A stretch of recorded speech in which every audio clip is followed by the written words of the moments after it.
Now to a national partisan chess match over control of the House of Representatives. Republicans in Texas today released a draft of their proposal for a new congressional map designed to increase the number of districts favorable to the GOP. This is in advance of the 2026 elections, which will determine control of the House. The plan, pushed by President Trump, could invite a response from states where Democrats hold power. CBS's Ed O'Keefe joins me now to explain. Ed, what is exactly this proposal in Texas? Well, look, they released a new map today, and while that's not unusual because states usually redraw their lines after a national census every 10 years, what is unusual is that they did it in the middle of a decade. And they redrew it in a way that is designed to influence the results of next year's elections that are still about 450 days away. So consider this. There are 38 House seats from Texas. And of the 38 members of the Texas congressional delegation, just 13 of them are Democrats. But the map drawn today would essentially take 5 of those Democratic districts and make them more Republican or more likely to be won by a Republican in next year's elections. We know typically the party in the White House loses seats in the first midterm election of a president's term.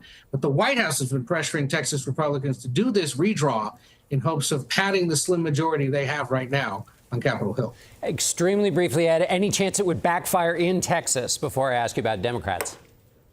It totally could, because if the historic midterm trends head in the Democratic direction, districts that are redrawn amid public outcry about this could potentially tip them towards Democrats. It's a big risk. It's something nobody in Texas wanted to do. They're doing it because the president asked them to.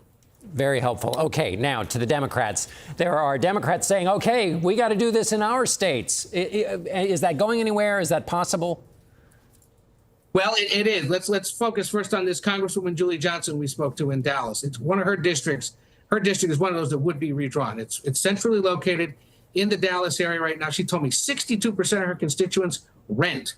Education's a top priority. But the way they redrew it today, if you look at this, it stretches that district from Dallas hundreds of miles into rural East Texas. And she says, that means I'm going to have to worry about water issues and expanding broadband and not just those issues on education. Then I asked her what she thinks Democrats across the country should do. Take a listen. They need to redistrict their maps. You know, this is an all-out war. I am for fair and independent redistricting across the country, so long as we all do it. But if we're going to do partisan gerrymandering, then game on. We all should. We all need to be playing by the same rules.